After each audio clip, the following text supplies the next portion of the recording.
Hello everybody, welcome to this video.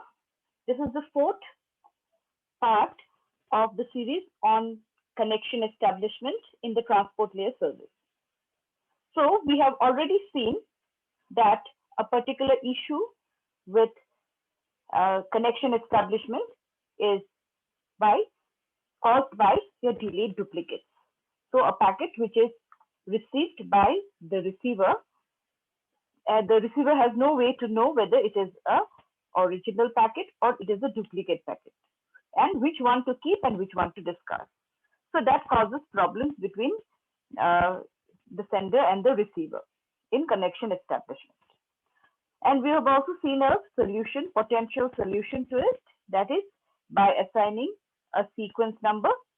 So we can assign a sequence number to each segment, or to make it more reliable, to each byte of data. So every byte of data that is being transmitted between the sender and the receiver is assigned a unique sequence number. And this sequence number is assigned using a virtual clock. So this virtual clock is nothing but a binary counter which keeps on incrementing itself, and it retains its value even when the system crashes. So the sequence number is given based on this virtual clock.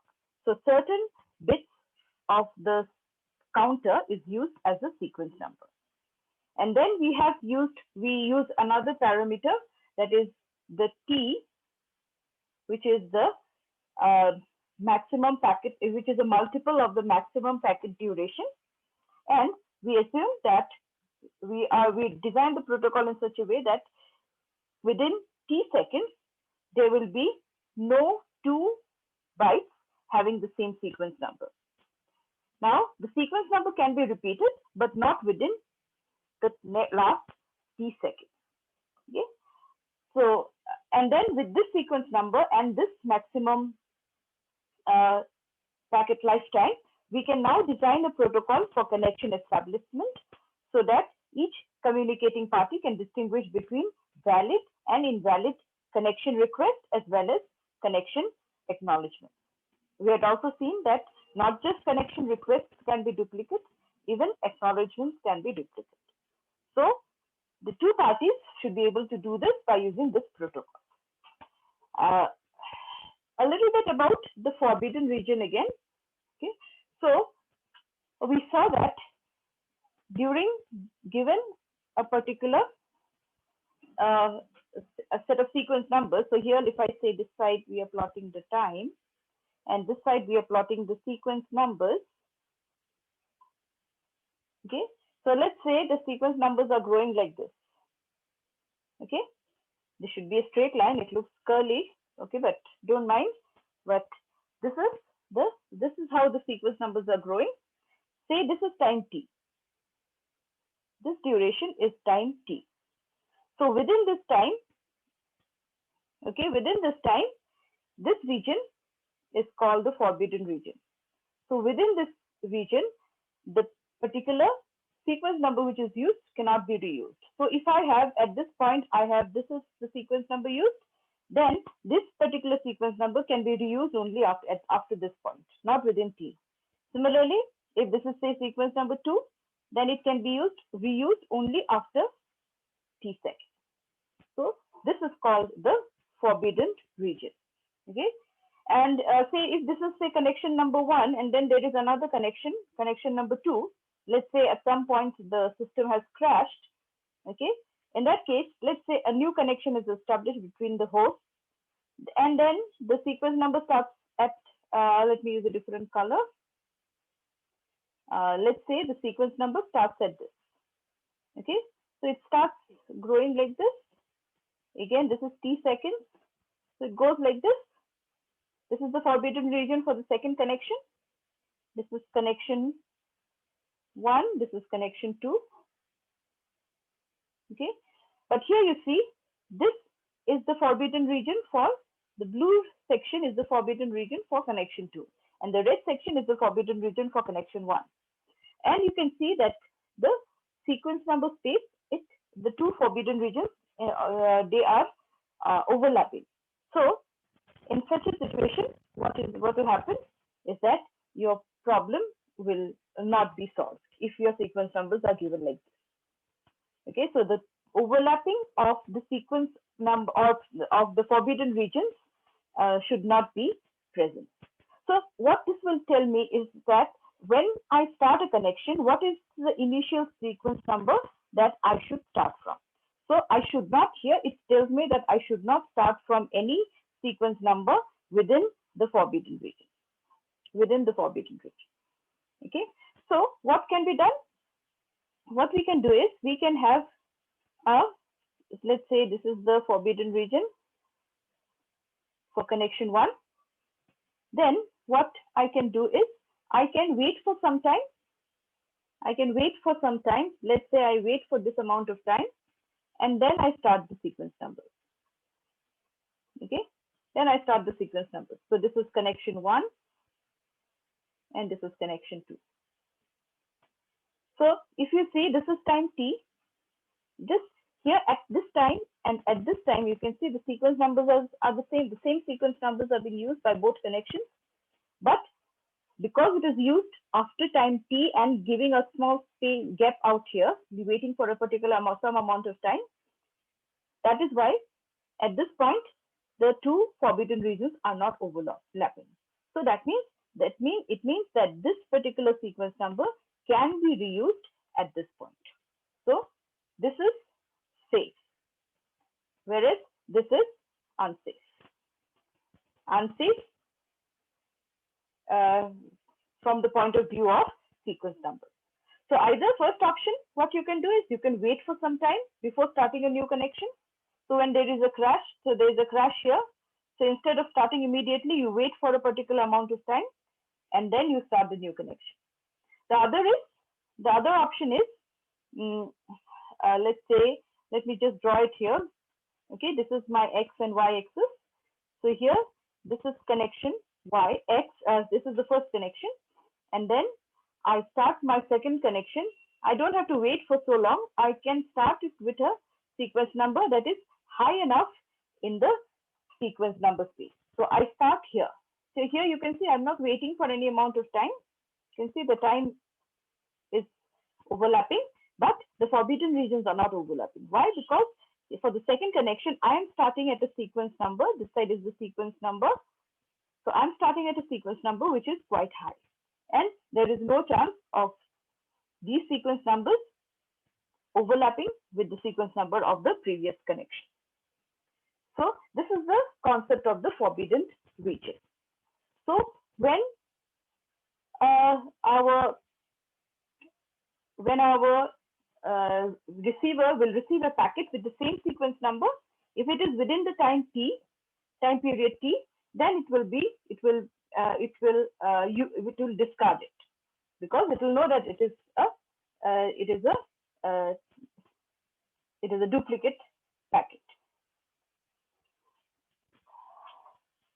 So these are the two options: wait for a particular amount of time, wait for for some time before starting a new connection, or start with a suitably high sequence number. Now there are other issues also with flow control with forbidden region. Again, let me just try to explain this here. So this is okay. This is the forbidden region for one connection. The second connection starts here. The second connection starts here, but what it does is that it starts sending the data at a very fast rate. Okay, so even though it is waiting for some time, it is not sending during the time t. It is again after that also it is waiting for some time and then it is sending. But the rate of sending the data is so high that the sequence numbers might go like this. You may get something like this. So this is causing what? Overlapping of the sequence numbers of the two connections. So that is of the forbidden region. So this can be a issue. That is, the host is sending data too fast, even if it is following the protocol of waiting for some time. And the other is the host is sending data too slow. So for this, let us see our this particular slide. So here you see, this is which is the sending. Then after some time, see, you can see it is going very slow. Sequence numbers are going very slowly. And then it is what it is doing, it is overlapping with the sequence numbers of another connection. So if it is too fast also there is a problem. If it is too slow also there is a problem. So the host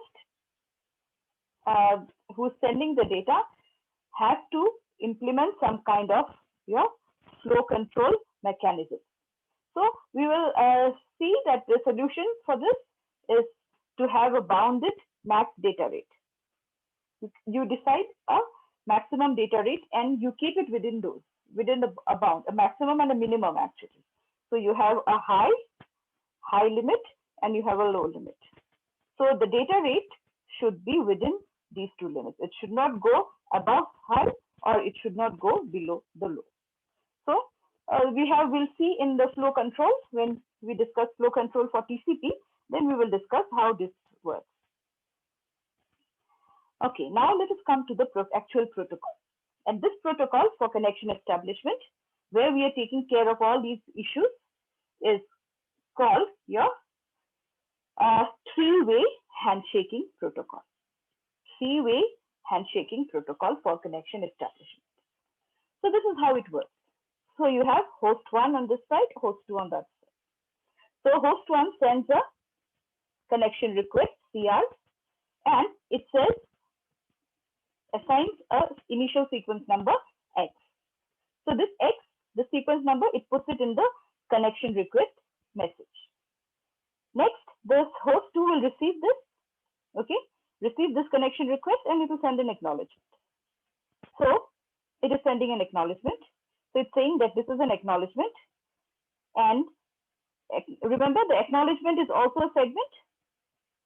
Acknowledgement is also a segment, so it will also have its own sequence number. So the sequence number for this acknowledgement packet is Y.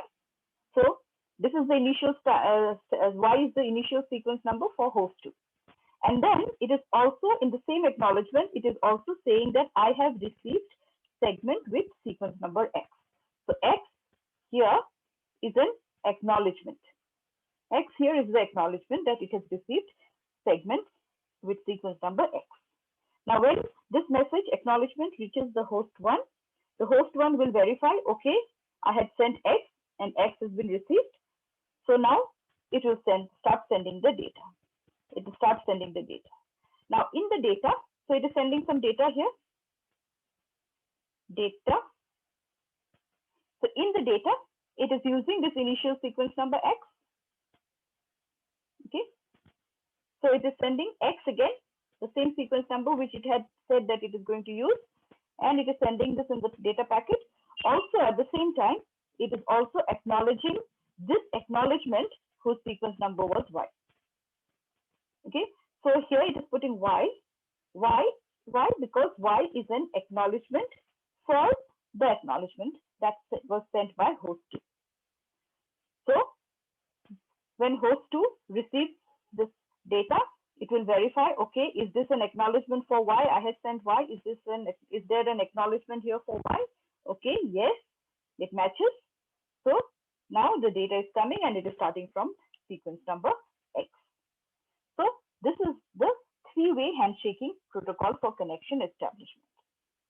Let us see what happens now. It is not, you know that it is not going to work so fine all the time. Packets may be lost, connection requests may be lost, connection acknowledgements can be lost. So let's see what happens in these cases. Okay, so here I have an old duplicate. Okay, an old duplicate connection request X with sequence number X reaches the host 2. Now host 2 does not know whether it is an old packet or a new packet. The host 2 did not keep the sequence numbers that it has received or not. Okay, so what it will do, it will send an acknowledgement. It receives the connection request, which is a delayed duplicate. It sends an acknowledgement for the packet. Okay, the host 2 does not know that this is a duplicate, delayed duplicate. So it simply sends an acknowledgement. So in the same way, so it says that I am acknowledging packet X. Now, when this acknowledgement reaches the host 2 or host 1 knows that sequence number X is not used anymore. and it has received an acknowledgement for X. So what it will do, it will send a reject message. It will send a reject message, and in the reject message, it will acknowledge the acknowledgement that it has received from host. So that way, host 2 now will know that this sequence number X is not to be used. Okay, so if a delayed duplicate for a connection request can be handled in this way. In the second diagram, you can see it receives, host 2 receives a old connection request, a delayed duplicate connection request for X. It does not know anything, so it sends an acknowledgement. So it sends an acknowledgement, all right, and then this acknowledgement, it says the acknowledgement contains sequence number Y, and it is acknowledging X. Okay. Now, before this host 1 can send any reject, okay, at that time another delayed duplicate packet, which was for a previous connection, reaches host 2. Now this is what? This is the data. So this is data, and it says sequence X. Remember, for host 2, sequence number X is already it already received this this request, and then it sends an acknowledgement. So it next what it does, it receives data with sequence number X, and the acknowledgement for it is Z. Acknowledgement for it is Z. So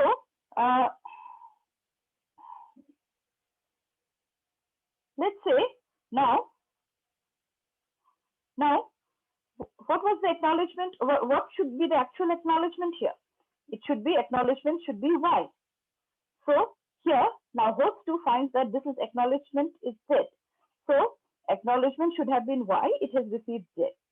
So what this will do, it will understand that this is a delayed packet, and it will discard it. It will not consider it to be something like let me just clear it. It will not consider that this is what it has received. Okay, so this will be discarded. This will be discarded. This will be discarded by the host 2. Okay, and in the meantime, host 1 has already found that this is an acknowledgement for a delayed duplicate, so it will send a reject, and reject with acknowledgement Y. So now host 2 knows that X, the connection, the sequence number X is not valid anymore. So you can see that our protocol, three-way handshaking protocol, works fine if we have delayed duplicates for connection request, and also for delayed duplicates for acknowledgement. So our three-way handshaking protocol is the one which is going to be used for connection establishment. Okay. So that is all about establishment of connection. We will discuss more about this when we look into the TCP protocol. So how connection is established in the TCP protocol. And now it is not just sufficient to establish connection. Now the connection, once it is established and data has been transferred, the connection also has to be released. So in the next video, we will look at connection release procedure.